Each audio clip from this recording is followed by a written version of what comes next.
દાહોદ જિલ્લાના લીમખેડા તાલુકામાં 9 ઓગસ્ટ વિશ્વ આદિવાસી દિવસ નિમિત્તે લીમખેડા ચોક પર ભગવાન બિરસા મુંડાની મૂર્તિનું અનાવરણ આદિવાસી પરિવાર દ્વારા આયોજન કરવામાં આવ્યું હતું, પરંતુ દાહોદ જિલ્લાના લીમખેડા તાલુકામાં સરકારમાં બેઠેલા આગેવાનોએ બિરસા મુંડા ભગવાનની મૂર્તિના અનાવરણમાં આદિવાસી પરિવારને વિશ્વાસમાં લીધા વગર કરી દેવામાં આવતા રાજકીય રંગ જામ્યો હતો। તારીખ 8 ઓગસ્ટની સાંજે આદિવાસી સમાજની તકતી લગાવી હતી। એ તકતી હટાવી ભાજપના આગેવાનોએ રાત્રે કાઢી નાખી અને સરકારમાં બેઠેલા ભાજપના નેતાઓના નામ લખી દેવાતા અધિકારી આદિવાસી સમાજના રોષ ભભૂકી ઉઠ્યો ને આદિવાસી પરિવારનું અપમાન થયું છે। આદિવાસી સમાજની લાગણી દુભાઈ છે, તેથી આદિવાસી પરિવાર સ્થળ પર જ માં ભારે વિરોધ અને રોષ જોવા મળ્યો હતો।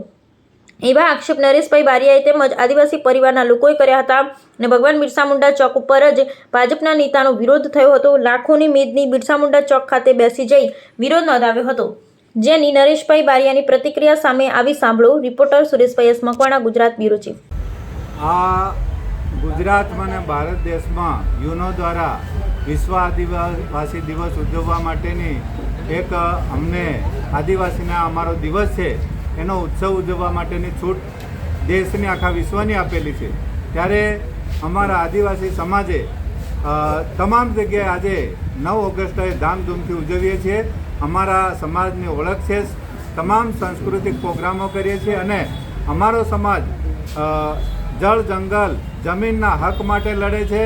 તો એ જે આ અત્યારની મનુવાદી સરકારો છે એ અમારા હકો છીનવી લે છે, એટલે અમારી સરકારને એ પણ માંગ છે કે અમારા જે ગુજરાત, મધ્યપ્રદેશ અને રાજસ્થાન આ ત્રણેય રાજ્યોમાંથી અમારું ભીલ પ્રદેશનું રાજ્ય અલગ આપે એ અમારી માંગ છે। અને સાથે સાથે અહીંયા લીમખેડામાં અમે બિરસા મુંડા ભગવાનની મૂર્તિનું અનાવરણ કરાયું છે, પણ અહીંયા એ થયું કે મનુવાદી લોકો અહીંયા આવી ગયા અને મનુવાદી લોકો અહીંયા આવ્યા અને એમને સ્ટેચ્યુ પર ઉદ્ઘાટન કરીને જતા રહ્યા। પણ અમારી માંગ એ છે કે જે અહીંયા એ સમાજનું સ્ટેચ્યુ છે, કોઈ એક વ્યક્તિનું નથી, અમારા બિરસા ભગવાનનું છે, એટલે ત્યાં જે ધારાસભ્યનું નામ લખ્યું છે, સંસદનું લખ્યું છે, તે નામ કાઢી નાખવામાં આવે એ પણ અમારી માંગ છે। અમારા સમાજને દુઃખ થયું છે કે કોઈનું વ્યક્તિગત નથી, આ કોઈ મૂર્તિ જસવંત બાબોરની નથી કે શૈલેષ બાબોરની નથી।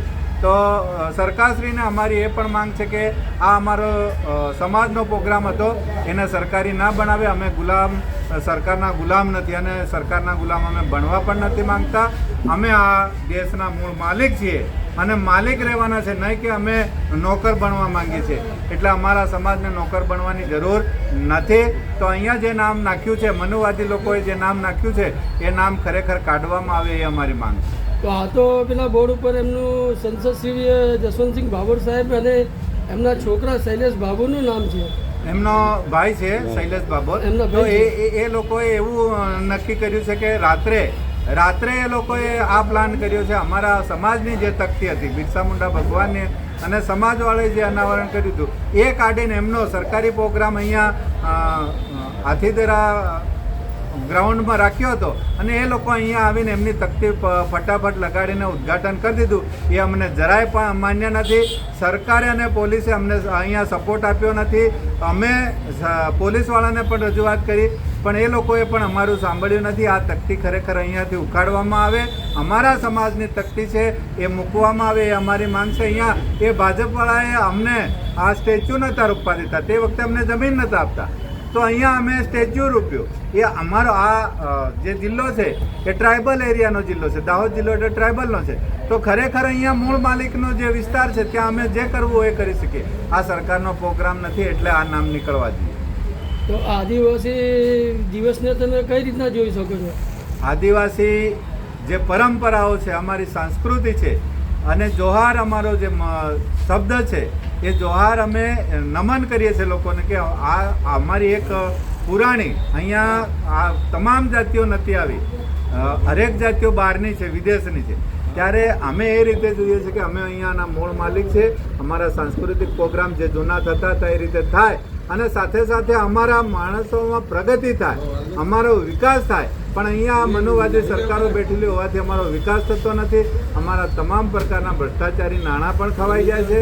અમારી જે ઉપલબ્ધિ છે, અમારો દેશ અહીંયા આદિ અનાદિકાળમાં સોનાની ચીડિયા ગણાતી હતી, પણ આ મનુવાદી જ્યાંથી આવ્યા છે ત્યાંથી અમારા લોકોને ગરીબ બનાવે છે એટલે એ ગરીબ ન બને એના માટે અમે મૂળ માલિકો અત્યારે આ પ્રોગ્રામ ઉજવી રહ્યા છીએ. તમારો આદિવાસીનું એક સૂત્ર છે તીર કમાન, જરા સર સમજાવજો ને એનું મિનિંગ શું થાય છે?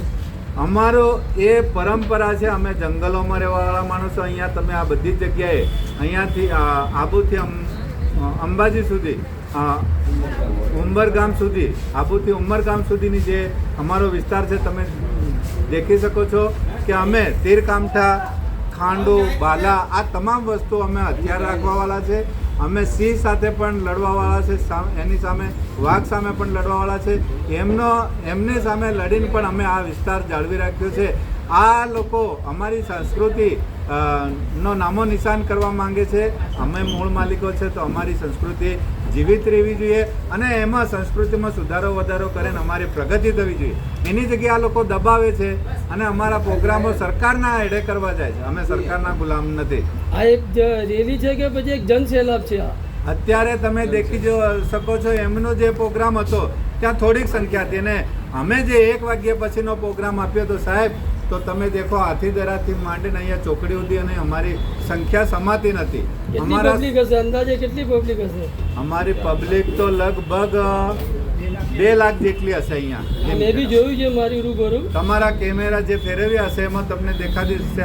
અંદાજે તો 2 લાખ તો અમારી અહીં જનસેલાબ હતી. એક સૂત્ર તમે આપ્યું છે આદિવાસી ભાઈઓએ, એક તીર એક કમાન, આદિવાસી એક સમાન. હા, એ જ અમે કહેવા માંગીએ છીએ. આ વ્યક્તિગત એમનું નામ અહીંયા લખી દીધું, એક તીર એક કમાન. અમે એ નારો બોલાડ્યો છે, અહીંયા બોલાડતા જ રહીએ છીએ કે અમે બધા સરખા છે. કોઈ એક નેતા અમારે જોઈતો નથી. અમે સરકારના ગુલામ નથી. તો અહીંયાથી આ તકતી પર નામ છે એ પણ કાઢી નાખે. અમારો સમાજ અમે બધા સરખા છે.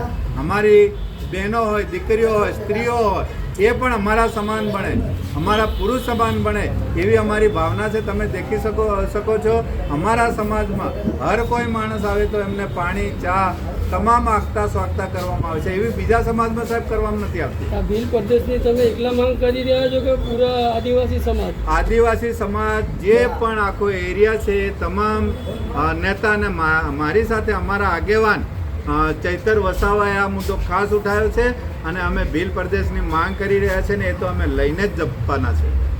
થેન્ક યુ, ધન્યવાદ. આપણું નામ સાહેબ? મારું નામ છે નરેશ બારિયા.